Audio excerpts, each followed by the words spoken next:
Creative Pro Wrestling fans, I am longtime independent wrestling fan Robert. Homecoming was a great way for Creative Pro Wrestling to return back to All Sportz in Melville, and a great night of wrestling took place. We started things off with a pre-show as we saw Jay George accompanied by Lenny and I forgot the other man's name, all apologies, as Jay George went one-on-one with Golden Boy, all 76 years old of him, Chick Donovan. I guess due to the time restraints, that's what could happen on a pre-show match. The end came when Lenny or the other guy distracted the referee while Donovan had George in a figure 4 leg lock. George put some kind of object on his hand and hits Donovan with it. I don't know, he hit him with while he had the figure 4 on, I'm not sure, but he did hit him with the object, and Jay George pins Golden Boy Chick Donovan to win the matchup. Then, the next day on the pre-show, and I was so let down, this ended up on the pre-show. A 6-person tag team match as Liam Davis joined forces with Sazzy Boatwright and the Latin Spice Nat Castle as they did battle with Dr. Cool J Clang, Benomi, Gabby Forza, and Zuleika. All 6 of them pretty much, I think they all pretty much butted heads with each other, and a good 6-person tag match, which saw Zuleika, the Nomi, Gabby Forza, and Dr. Cool J Clang defeat Liam Davis, Sazzy Boatwright, and Latin Spice Nat Castle. Then we kick off the main show with the Lumberjack match. Among the Lumberjacks were Sebastian Amore, Patrick Fitzpatrick, Hunter Mills, and Wally Allen, as we saw Evil Kip defend the Mayhem medal against the Sweeper, Eddie Privetti. I think he's just called the Sweeper now. And Wally Allen, who was training Sweeper for this matchup, he eventually comes up to the apron. Kip knocks him down off the apron. At one point, great spot where Kip superplexed the Sweeper off the ropes onto the Lumberjacks laying on the floor. I forgot exactly how it ended, but the Sweeper pinned Evil Kip to become the new Creative Pro Wrestling Mayhem medal owner, I guess, because it's not a championship belt, it's an actual medal that goes around the neck, much like the Olympics. After the match, Kip tries to get back in the ring, and some of the Lumberjacks, they grab Kip, and they're literally carrying Kip to the back to get him away from the ring and let Sweeper have his moment. That made one of my lovely NYWCites, Leanne, crack up. I love hearing her laugh. Great moment. Evil Kip's 13-month reign as Mayhem Medal owner comes to an end, as before this very show, Kip had been the Mayhem Medal holder since April of 2022. So I think that's going to be a hard record to top if it ever gets topped. But makes me wonder, where will the evil one go from here? Next up, we have another championship match as Eric James he challenges Bobby Orlando for the television championship, and this is a championship that Eric James held one time before. To this day, Eric James, once again, the only man I know to karaoke, to do live karaoke as he comes to the ring, as he sang the Backstreet Boys song "I Want It That Way." Folks, I'm not a big fan of boy bands. They all got great voices and all, but their audience is mostly chicks and small children, at least during the boy band craze of the late 1990s, early 2000s. Good match these two ended up having. I forgot how it ended. Bobby Orlando pinned Eric James to retain the television championship. Next up was the third championship of the show, as we saw a bunch of guys, probably mostly the Lumberjacks from earlier in the show, wearing sweater vests. They're standing on the side, both sides of the aisle, as Steven Asher and Steve Somerset, the Even Stevens, come to the ring, as they, along with Jack Tomlinson and Dante Drago, Vlogbro University, VBU, challenge Kevin Tibbs and CPA, the Midlife Express, for the tag team championship. Good match these three teams managed to put on. The Even Stevens, they're more than just a gimmick for anyone's ever known. At one point, both Stevens ended up taking those sweater vests off. Okay. The Midlife Express defeated the Even Stevens and Vlogbro University to retain the Tag Team Championship.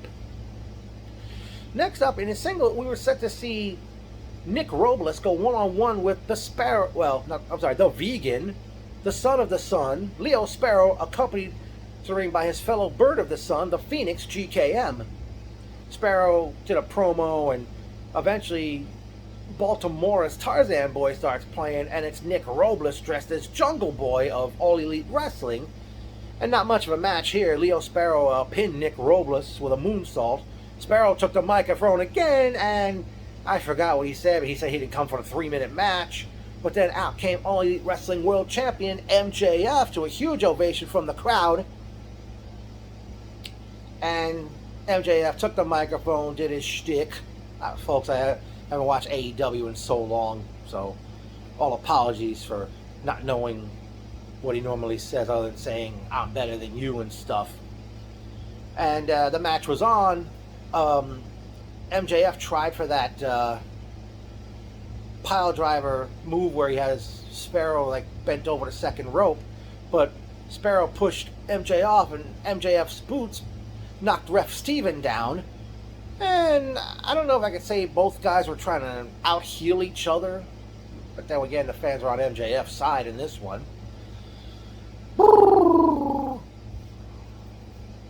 Okay. Eventually, I forgot how MJF defeated Leo Sparrow. And to my surprise, MJF had brought the AEW Championship belt with him. MJF promoted again after the match, and then they had gone to intermission.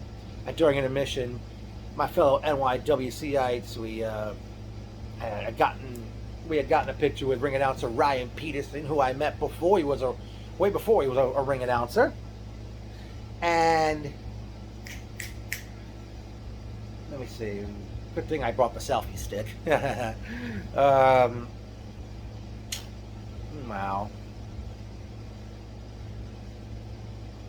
Wow.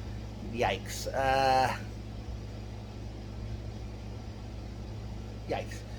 Eventually the action resumes, because I know that most of the wrestlers are trying to sell their merchandise before the show and during intermission. The action resumes as out comes Raven, who was the special guest enforcer for the Ravens Rule Street Fight, and he comes out with his minions, who are two individuals in masks and black gear. As we saw the Silver Sniper TJ Crawford do battle with one half of the Iron Savages, Bronson, and both of these guys really took it to each other. They both put each other through a door. Bronson powerbombed Crawford on the two steel chairs that broke. Crawford jumped off the top rope, splashed Bronson through a table. I don't know what the table had sprayed on it. Looked like it said fuck something or someone. The end came when, actually not the end came yet, but one of the minions came in the ring with like a bucket and poured thumbtacks on the mat. Bronson eventually superplexed Crawford off the top rope onto the tacks, and Bronson pinned TJ Crawford to win the matchup. And after the match, Crawford's like in the corner, slumped from the match. Raven like hands a chair to Bronson, thinking Raven's like wanting Bronson to hit him. But then, Bronson puts the chair down. He shook hands with Crawford and then took his leave from the ringside area. Next up was a women's tag team match as Ava Everett and Becca took on former Impact Wrestling star Angelina Love and former NXT star the Notorious Mimi. Not sure how old Angelina Love is now, but she's not as good looking as she was back when she was one half of the Beautiful People with Velvet Sky. Okay. I think Becca is definitely going to be something. I will say that. I've seen her many times before. Becca, I don't know if she'll make it to TV someday, but hopefully she gets more indie bookings as time goes along. Angelina Love and Notorious Mimi defeat Ava Everett and Becca in a good women's tag team match. And then it was time for the main event, as it was champion versus champion, as the heavyweight champion Bryce Donovan did battle with interim Creative Pro champion Dominican Destroyer Vargas, coming to the ring by Ariel Nix, the general manager, and Jay Macias. Quite a match, these two. This showdown was long awaited for some time. At one point, Macias, he grabs a chair, look, he's going to bring it into the ring or slide to Vargas, but referee Stephen Dumaine catches him and ejects Macias from ringside. Eventually, I forgot who, but somebody knocked ref Stephen down, and Jay Macias eventually comes back to ringside, but then out comes Mr. Creative Pro Wrestling himself, the founding father of Creative Pro, well, one of the founding fathers, Brian Myers, and he hits the ring, goes after Macias, they brawl to the back, and we don't see either one of them again. Bryce hit a black hole slam, and Vargas kicked out. I believe he kicked out of another black hole slam, unless I'm wrong, because I forgot how this match really ended. Well, someone got pinned, but at one point, I think Bryce ended up accidentally super kicking. He was aiming for Vargas, but he super kicked Ariel Nix, the general manager. But then, and at one point, Vargas tries to charges near the corner. Bryce moves, and Vargas ends up trying to almost literally squashing Ariel Nix like a grape. And Bryce Donovan, I still can't remember the move, and I think the other referee came out, and he was pulled out by Ariel Nix at some point. There was so much happened in this one. Couldn't keep up with all of it. But eventually, Bryce Donovan pinned Vargas to become the undisputed Creative Pro heavyweight champion. And it makes me wonder what Vargas, Ariel Nix, and even Jay Macias are going to go from here. Be back in a little bit, folks.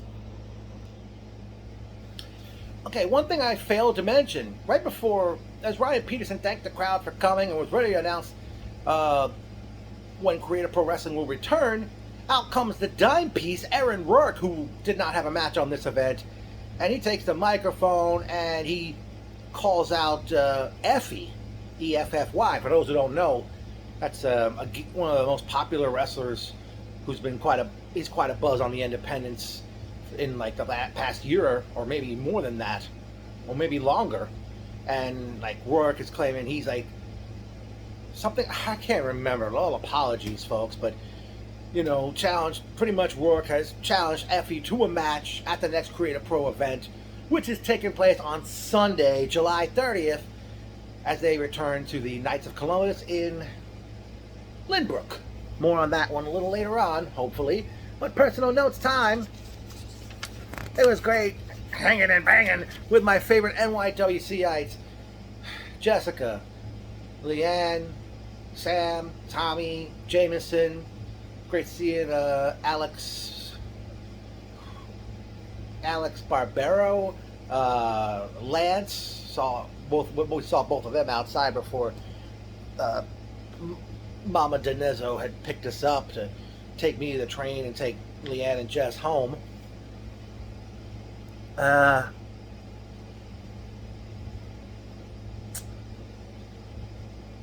Great seeing Ryan Peterson. How could I forget? I noticed Tiffany in the crowd, Steven Scogan. I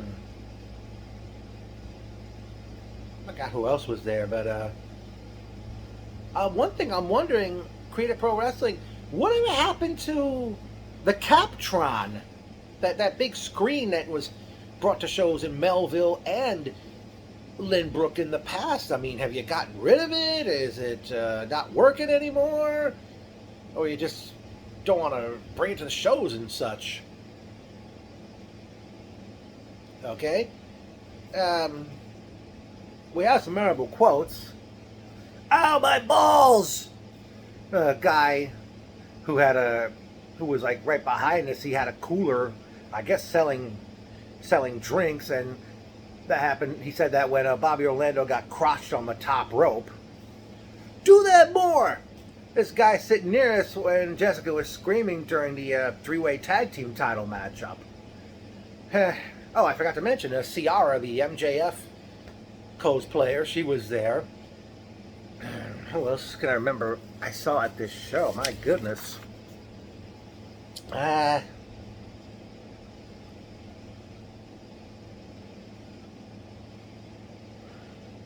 was a lot of good-looking ladies in the crowd, especially the one sitting in front of me. I'm sure her boyfriend or husband's a lucky guy to have her. Oh man, unfortunately, my uncle's car broke down the morning of this show, so he couldn't drive us out to the show. So I had to take the train to Huntington and meet up with Jessica and Leanne and her mother to drive us to Sweet Hollow Diner, and then we Ubered to the show. Oh, by the way, folks, this video happened to be a take 3, believe it or not. Unfortunately, I was hoping we would have gone to eat somewhere after the show, but due to the 8 o'clock start and having to take the train, it couldn't be done. But Creative Pro Wrestling, as I said earlier, returns to action on Sunday, July 30th, as they present... Actually, I'm sorry, there's no show title as yet, but they return to the Knights of Columbus in Lynbrook. It looks like it's going to be the dime piece Aaron Rourke taking on Effie. I would like to see... well, actually, I don't know if it'll be for the title or not. Maybe a return bout between Bryce Donovan and Vargas, or maybe a tag team match pitting Bryce Donovan and Brian Myers against Vargas and Jay Macias. I'm wondering, with now the Sweeper is the new Mayhem Metal owner, are they going to go back to having multi-man matches for that medal like they did before in the past? Would like to see the Midlife Express defend the tag team title against the Adrenaline Express. I mean, I'm wondering, a lot of guys were not seen on this very show. Brian Myers didn't wrestle. Aaron Rourke didn't wrestle. No VSK. No Philip Cardigan. I don't know if anybody else I can remember. Let's see.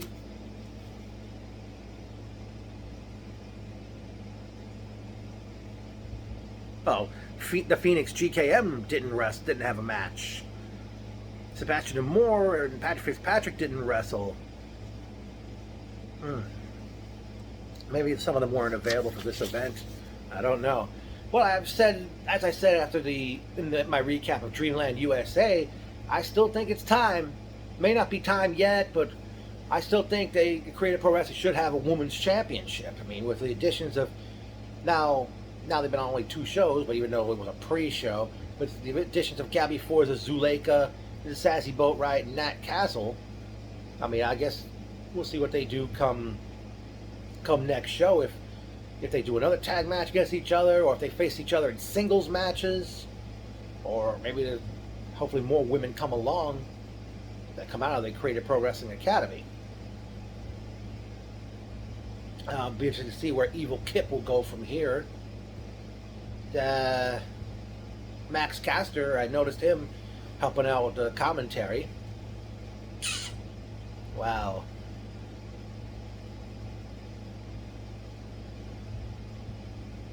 I don't know if Raven was part of the meet and greet before the show. I know everybody was all over MJF. Still can't believe he charged $100 for a picture. No way was I spending that money on that. I don't pay more than $10 to get a picture with anybody.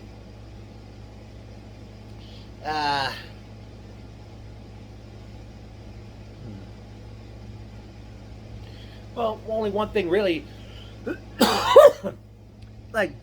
bums me out about Creative Pro Wrestling as a whole is that they do not run a show every month. I can understand, it's they pretty much empty the pockets to get these top-notch wrestlers, and I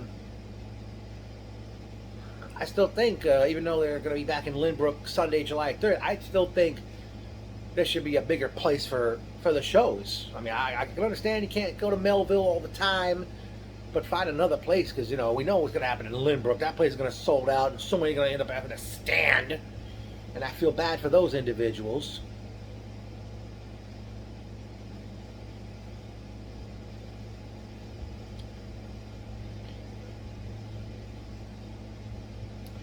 damn, who else can I think of here? Wow. La la la la la la la la la la la la la la la la la la. Well, I don't know if it was the same exact room that they used for this show, unlike the two Melville shows they had in 2022, but it looked like we were in the hockey rink rather than the soccer field. I don't know if it's the same exact room or not, because with the hockey rink they had bleachers, people to sit on. I mean, I guess they knew they were going to draw, and maybe they drew more fans than they expected. That's why tickets went on sale for they started selling more tickets just weeks before this show took place. Hopefully they'll be back in Melville later this year.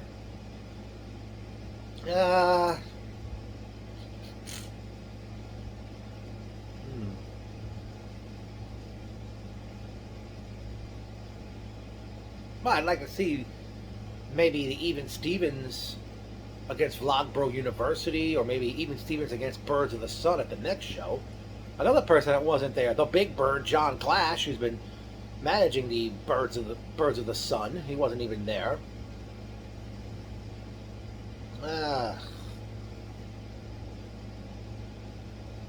Okay.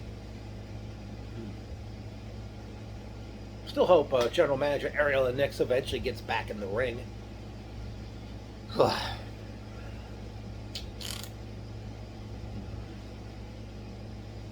I sure hope I could get some pictures with some Creative Pro fans in the future, but I guess with my uncle unable to take with his car breaking down the morning of the show, that really bummed me out about. I kind of like took the wind out of my sails, shall we say.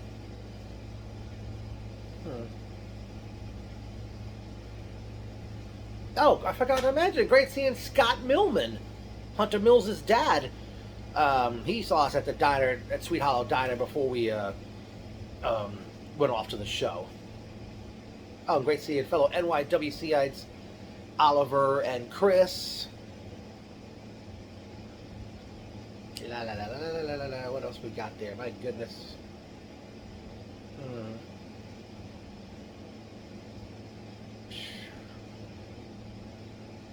Again, Creative Pro, I wish your Sunday shows would start at 2 or 3 o'clock instead of 5 o'clock, because I'm sure Sunday, July 30th, I'm sure that's going to start at 5 p.m. All right. So, let me try to think long and hard. Is anything else I've forgotten or did not cover?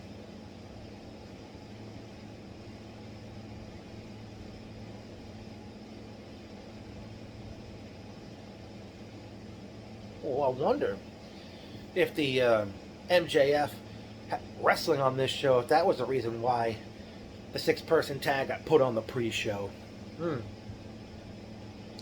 know MJF is not going to be there every show, and I forgot to mention during his promo after the win over Leo Sparrow, he said without CAP there's no MJF, so nice of him to give kudos to the place that helped get his start in the business. And I think that will do it here, folks. Creative Pro Wrestling Homecoming, very good show. I don't know what they're going to call the July 30th show in Lynbrook, but Creative Pro Wrestling is very enjoyable.